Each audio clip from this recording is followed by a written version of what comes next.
Isipin mong ikaw ang namamahala sa unibersong ito. Sa harap mo ay isang taong inaapi, isang batang umiiyak, isang inosenteng lalaking nakakulong. Pahihintulutan mo ba itong magpatuloy?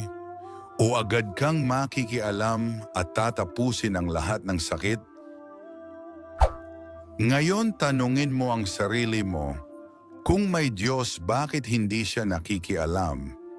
Pero sandali, nakikita mo ba talaga ang buong larawan o hinuhusgahan mo ang kwento mula sa gitna? Kapag pumasok ka sa sinihan ng late, hindi mo maintindihan kung bakit umiiyak ang bida o bakit gumuho ang bahay dahil hindi mo napanood ang simula. Ganyan ang buhay.